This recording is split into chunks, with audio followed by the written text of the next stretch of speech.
Assalamualaikum warahmatullahi wabarakatuh. Halo guys, ketemu lagi kita dengan Mualaf Center Indonesia. Lagi kita dapat laporan tentang seorang mualaf yang mendapatkan pertentangan dari keluarganya tentang keislamannya. Kami dapat laporan bahwa ada seorang mualaf di Klaten, Jawa Tengah. Di sana dia sama keluarganya jelas dilarang untuk sholat. Nah, saat ini dia dapat melaporkan ke kami bahwa hari Minggu pagi tadi sebenarnya dia itu diminta untuk tetap ke gereja dengan alasan semampunya dia. Akhirnya dia hari ini bisa keluar dari rumah dengan alasan jualan ataupun apa. Nah, permasalahannya begitu nanti dia pulang sore, dia tetap disuruh berangkat ke gereja. Dia sudah bilang ke kami, intinya dia tidak akan mau ke gereja, dan dia juga tidak ingin ada ketegangan yang berlarut-larut dengan orang tuanya. Oke, untuk itu makanya insya Allah siang ini kami dari Mualaf Center Indonesia akan menemui mualaf yang bersangkutan di Klaten, di Jawa Tengah. Kita akan koordinasi secara langsung, karena selama ini baru 2 hari ini atau semalam baru melalui WA. Kita akan koordinasi secara langsung karena ini jarak, bagaimana langkah-langkah yang harus kita ambil seandainya yang bersangkutan tetap dipaksa untuk ke gereja. Kalau tetap dipaksa untuk ke gereja, maka apapun harus dilakukan untuk menyelamatkan si mualaf tersebut, apapun jalannya, yang penting tidak melanggar syariat dan undang-undang yang ada di Republik ini. Dan yang selanjutnya, yang bersangkutan tetap bersikukuh bahwa saya tidak mau meninggalkan Allah, Pak, dia bilang gitu. Oke, yang penting modalnya itu, imannya, akidahnya, ketauhidannya dia sudah jelas, maka apapun resikonya sudah kami sampaikan. Mbak tidak boleh dan diharamkan mengikuti kegiatan ibadah agama lain, dan Mbak tetap harus melaksanakan sholat apapun resikonya. Kalau memang Mbak sudah merasa terancam dan merasa sudah tidak mampu lagi untuk menangani sendiri, maka kami insya Allah 24 jam akan tetap melakukan penyelamatan mualaf yang tersebut. Tapi insya Allah kita berharap dan mbaknya juga berharap semoga orang tuanya bisa mengerti tanpa harus dihadiri dari pihak-pihak di luar keluarga dia.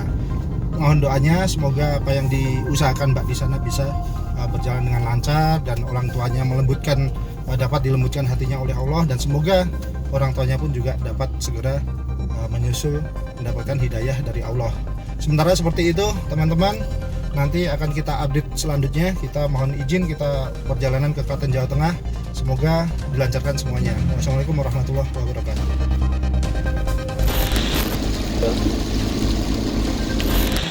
Assalamualaikum warahmatullahi wabarakatuh teman-teman. Alhamdulillah kita sudah sampai Klaten, dan ini di Masjid Al-Aqsa. Sebentar lagi insya Allah kita ketemu dengan mualaf yang bersangkutan, Ahwat. Terus kita akan berdiskusi lebih lanjut dengan beliau, dan kita tadi sudah berkoordinasi dengan sahabat-sahabat di Klaten. Insya Allah sahabat yang di Klaten nanti juga akan membackup Mbak Rika dalam hal ini, kebebasan beliau untuk memeluk Islam. Jadi bagaimana selanjutnya nanti akan kita kabari lagi. Kami lagi nyari ketemu mualafnya di mana ini. Sebentar. Insya Allah nanti kita di tempat parkir katanya ya. tempat parkir motor di mana di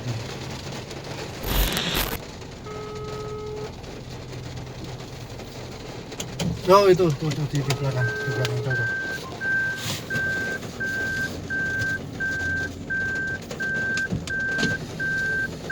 Naik ini aja Pak.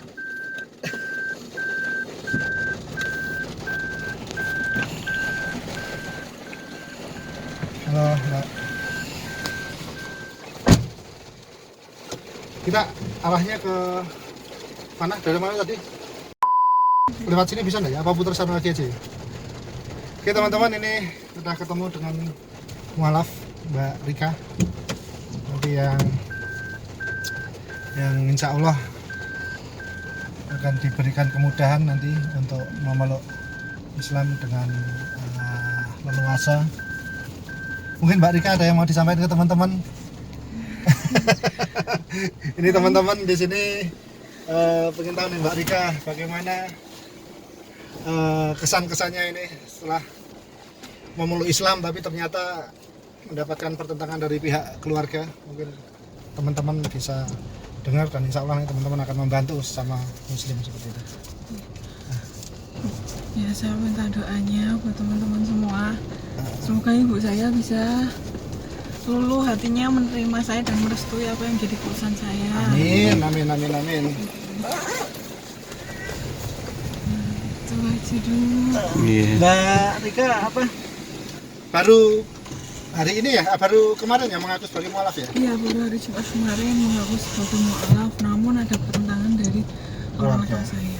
Jadi teman-teman, Mbak Rika itu sebenarnya sudah dari akhir 2018 sudah memutuskan untuk mualaf. Selama ini beliau ngekos di Jogja, terus tapi beliau sekarang sudah tinggal di rumah. Nah, baru seminggu ini Mbak ya? Iya, Baru seminggu ini lah, karena ini sudah hari Jumat kemarin, sudah hari Jumat. Dan setiap minggu adalah waktu keluarga Mbak Rika ke gereja, maka Mbak Rika memutuskan untuk mengaku ke keluarganya bahwa beliau sudah mualaf. Karena tidak ingin nanti hari Minggu jadi kaget banget, harusnya ke gereja kok langsung mengaku sebagai mualaf. Nah, akhirnya Mbak Rika mengaku sebagai mualaf. Nah, muncullah seperti biasa pertentangan-pertentangan yang itu menurut kami wajar dari keluarga. Terus seperti biasa juga yang baru mualaf mendapatkan intervensi terus di masalah kebebasan beribadahnya. Nah, makanya di sini Mbak Rika akhirnya koordinasi dengan kami di Mualaf Center. Pada intinya bagaimana caranya agar keluarga Mbak Rika bisa mengerti dan memahami bahwa pilihan Mbak Rika untuk menjadi seorang mualaf itu bisa dihormati. Wajar setiap keluarga itu merasa tidak terima, merasa keberatan dan sangat terpukul dan shock, itu sangat wajar. Tapi kita tetap harus kembali lagi bahwa di mana seseorang yang cakap hukum itu sudah berhak menentukan pilihan keyakinannya masing-masing dan itu sangat dilindungi oleh konstitusi. Jadi kami harapkan siapapun yang melihat video ini, apabila ada keluarganya yang mualaf, sudah tolong, boleh tidak terima, boleh marah, boleh kecewa, tapi jangan sampai ada pengekangan terhadap keyakinan, menjalankan keyakinan jangan sampai, karena itu satu tidak elok, yang kedua di Republik ini hal itu sangat melanggar hukum dan bisa masuk ranahnya pidana. Tapi kita semua tetap berharap seluruh perbedaan, seluruh ketidakcocokan itu bisa diselesaikan dengan jalan yang arif tanpa melibatkan kita semua itu berurusan di depan hukum. Insya Allah semua bisa kita laksanakan dengan baik-baiknya. Ini kami akan menuju ke salah satu rumah tim di sini. Sementara seperti itu dulu teman-teman. Mohon doanya kami dari Mualaf Center maupun mualaf yang bersangkutan Mbak Rika bisa dimudahkan jalannya oleh Allah Subhanahu wa taala. Wassalamualaikum warahmatullahi wabarakatuh. Ada tekanan seperti apa sih dari keluarga? Kalau dari keluarga ya cuma dipaksa, tetap disuruh ke gereja, dan kemarin ibu sempat bilang nggak boleh sholat, tapi saya nggak menjawab apa yang dikatakan ibu, saya cuma diam aja. Takutnya nanti ibu malah jadi tambah salah paham dan tambah marah, jadi saya cuma diam aja. Menerima ibu marah-marah ya wajar, jadi saya diamin aja dulu buat ibu meluapkan emosinya. Soalnya ibu kalau udah gelo ya marah-marahnya nggak habis-habis. Jadi dipaksa untuk ke gereja itu benar ya? Iya. Oh gitu. Hari ini ya berarti? Iya, ini hari Minggu. Tadi ibu juga sempat bilang, "Kowe kudu tetep ning gereja lho, Mbak, engko sore." Nek misalnya esok ora sempet, aku sore tetap ning gereja lho. Tapi saya nggak menjawab ya atau tidaknya, saya cuma diam aja. Mereka Mbak bisa jadi wasilah untuk keluarga nanti. Keluarga bisa dapat hidayah melalui rasa penasarannya kenapa kok Mbak memeluk Islam gitu. Kenapa anak kok masuk Islam? Moga-moga beliau-beliau penasaran dan mau mempelajari Islam secara benar. Bahwa Islam itu tidak seperti yang banyak disampaikan di luaran yang katanya Islam itu kasar, Islam itu teroris. Itu sebenarnya bukan seperti itu. Jadi kalau ingin tahu mengenai Islam, maka pelajarilah Islam dengan benar, baik Quran maupun hadisnya. Jadi jangan simpulkan dulu. Setelah mempelajari silahkan disimpulkan sendiri, tapi jangan menyimpulkan sesuatu itu yang belum mempelajari, apalagi dengan kata jarine. itu apa, tidak benar itu. Awal ketertarikan sama Islam gimana, Mbak? Gimana Mas? Awal ketertarikan sama Islam. Awal ketertarikan karena saya awalnya sih saya meyakini bahwa Tuhan itu satu. Ketika saya mulai bimbang ketika mengikuti katekisasi di gereja, karena pendeta saya menjelaskan tentang Trinitas tersebut. Jadi saya mulai bimbang karena itu. Ya walaupun saya berdoa, saya selalu menyebut nama Allah. Dan sekarang saya menyebutnya dengan nama Allah. Ya. Nah, pada waktu itu saya belum ada keberanian buat mengungkapkan kalau saya pengen pindah agama. Saya masih mau mencari dan pada saat beberapa tahun kemarin saya masih merasa bimbang, jadi masih di abu-abu. Ketika di gereja saya merasa nggak ada rasa nyaman ataupun atine tentrem tuh nggak ada, jadi cuma hampa gitu, blank, nggak ada rasa apapun. Namun ketika mendengarkan azan, terus teman saya sholat, lihatnya tuh udah adem, kayak itu merinding sendiri gitu. Terus yang akhirnya, Nah kalau rumah bude ipar yang sebelah sini, mana? yang kiri jalan ini. Ini? Iya. Pinggir jalan ini? Iya. Yang warna pink itu? Iya, ini bude ipar sih. Itu yang muslim juga? Iya. Kalau yang bude kandung? Yang sana tadi? Yang sana tadi, iya. Yang penting ke bude kandung dulu nanti seandainya ini ya. Terus ini Mbak, yang apa, kembali lagi ke ketertarikannya Mbak terhadap Islam tadi, yang akhirnya pada tanggal itu beberapa bulan yang lalu Mbak akhirnya memutuskan pokoknya aku kudu mlebu Islam saiki, itu apa yang paling membuat Mbak rentek itu hatinya? Ya karena daripada saya menunda-nunda lagi, saya mantapnya hari itu dan malam itu. Pada itu ketika masih di jalan, masih di lampu merah berhenti, terus saya langsung hubungi Mbak Indah minta bantuannya untuk itu mengucap syahadat. Proses syahadat. Berarti Ya. malah waktu di jalan di atas motor itu ya? Iya. Masya Allah. Tiba-tiba juga itu Mas, saya juga nggak tahu kenapa, dan tiba-tiba langsung hubungi Mbak Indah gini saya gitu. Ada nggak rasa lompatan dalam hati itu? Piye gitu rasanya Ya, itu? rasanya terharu, lega, ya nyicil plong Mas. Oh gitu. Ya, menjawab semua kebimbangan saya. Terus saya udah merasa nggak di posisi abu-abu lagi. Langsung kayak terbuka gitu tabirnya gitu ya. Seperti itu. Terus kesan Mbak waktu sholat dan sujud pertama apa yang Mbak rasakan? Rasanya lega, ya terharu Mas. Itu sholat pertama kali Mbak itu? Iya, subuh pertama kali saya rasakan rasanya, ya Allah, begini tuh rasanya sholat. Ya gimana ya Mas, pokoknya seneng, campur aduk Mas. Iya. Campur aduk, ya pokoknya seneng plong, bisa sholat, bisa sujud sama Allah, bisa mengungkapkan semua keluh kesah sama Allah, dan nggak bimbang lagi. Ya, insya Allah Mbak adalah orang yang memeluk Islam dari sebelumnya non muslim kita ya, kok bahasa halusnya seperti apa, bahasanya seperti itu, orang-orang yang tidak mau disebut kufar itu tolong bahasakan sebagai non muslim. Dari teman-teman yang non muslim terus masuk ke muslim, insya Allah itulah mungkin rasanya bagaimana dosa itu diluruhkan sama Allah semuanya, nol, fitrah lagi seperti bayi, mungkin sepertinya rasanya mungkin seperti itu. Nah Mbak semoga tetap istiqomah di situ. Seandainya loh kita nggak berhenti-henti tapi mengambil sesuatu itu, jikalau sesuatu itu nanti pahit gitu kan, Mbak diusir dan lain sebagainya. Ini lalu apakah Mbak akan mempertahankan menjadi seorang muslimah? Insya Allah saya akan mempertahankan bahwa saya seorang muslim. Karena itu sudah keputusan saya dan saya sudah yakin bahwa Allah akan membantu saya walaupun apapun yang terjadi.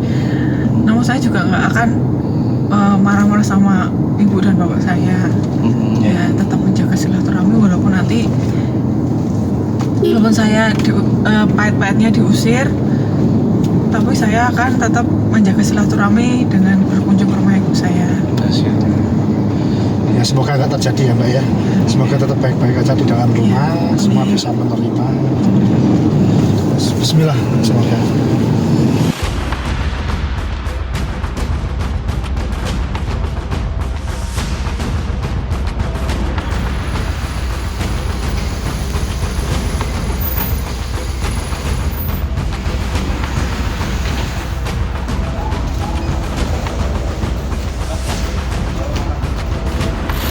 Jadi ada 8 bersaudara ya Mbak? Orang tuanya Ada 8 bersaudara, yang muslim itu 6. Minimal kan ada backup dari keluarga besar juga. Iya. Ya justru malah keluarga besarnya tuh belum percaya kalau beliau udah mulai. Oh, gitu. Nah ini insya Allah sore ini kita mau juga sowan ke rumah budinya. Iya. Itu budi nomor 1 ya? Nomor 2. Pokoknya budinya itu malah belum tahu beliaunya sudah mulai. Oh, dulu pas mualaf orang tua nggak tahu tuh? Oh, nggak tahu ya. Baru Jumat kemarin. Tahunya? Iya. Padahal sudah berapa lama? baru 2 bulan. Oh, baru 2 bulan. Oh, apa nggak pulang? Enggak, saya alasannya didikan dinas tang Jakarta. Oh, ini udah kerja ya? Sudah. Di? Karena ini udah pulang dan sudah mendekati hari Minggu, maka Jumat kemarin lah beliau memberanikan diri untuk mengaku. Kalau pulang jebak? Enggak tahu. Oh, enggak. Gitu ya. Iya. Kalau mau keluar rumah ya pakai jaket itu, keluar baru berjemur. Oh, ini. Ya kondisional ya. Iya. Seperti itu. Iya. Dan beliau yang lebih paham kondisi dia keluarga. Karena udah hari Jumat itu mau nggak mau beliau langsung ngaku lah, sok lah. Keluarga sok ya itu permasalahan klise yang sering terjadi di malam. Nah, akhirnya dapat laporan semalam beliau tidak boleh sholat. Nah kebetulan beliau ini lagi dan waktunya berhalangan, dan orang tuanya nggak, wis gak sholat, padahal lagi halangan. Gitu kan. Dari sisi ibu latih lah kamu. Oh, iya. Karena nggak sholat gitu kan. Ya, tapi tetap harus dipaksa ke gereja gitu. Karena ini memang ya. Kalau udah paksa gereja ini lain cerita. Lain cerita. Udah Tanggriang mboten. Oh nggih. Udah mengke kula dolan mriku saged mboten. Udah tahu Oh nggih. Bos. Kula tang Gede. Nggih, matur nuwun Gede. Waalaikumsalam. Bude udah tahu kalau Mbak malah. Belum. Nanti mau cerita baru. Kita juga di rumah sendiri. Oke. Nah, yang dihubungi sepupunya Mbak itu bukan anaknya Bude itu? Bukan. Bule. Bukan anaknya Bude? Iya. Terus ini yang satunya Mbak sepupu juga baru masa kabarin masnya. Nah, nanti coba kita lihat semoga Bude bahagia dengar kabar Mbak udah malah. Ya, semoga. Di rumah Bude sendiri ya? Pak De sudah sedo ya? Sampun.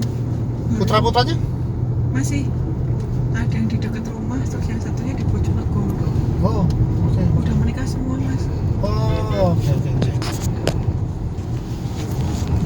Nah, insya Allah nanti semua akan dimudahkan.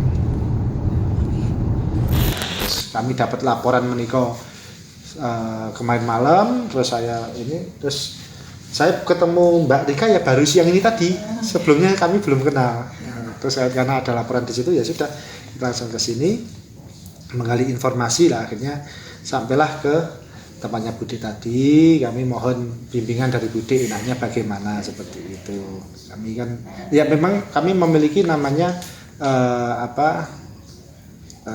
tata cara juga kami memiliki, tapi kan kalau seandainya di lingkup keluarga besar itu bisa menghandle kan lebih baik kan tidak sampai mana-mana kan mekaten Bude. Sowan datang Bude niku kinten-kinten Bude wonten pemikiran kados pundi kejaling lampahipun Mbak Tika menika saged Jadi nek wonten wis nggih. mantepe ngoten nggih. Nggih. Mantep wis mantep. Nggih. Nggih. Pokoknya ya respon kanggo penumpang tapi anak iki ya berdoa gitu. Wis apa nek karo kula anu bengi lho Dok. Tahajud itu minta sing lebih baik sing aku. Dukung pembangunan gedung kantor Mu'alaf Center Yogyakarta dengan cara mengirimkan donasi ke rekening Bank Mandiri Syariah 71175555121 Mu'alaf Center Yogyakarta. Beralamatkan di Desa Pandean, Kecamatan Sewon, Kabupaten Bantul, Yogyakarta. Jazakumullah khairan katsira. وهو خير الرازقين. Mu'alaf Center Yogyakarta.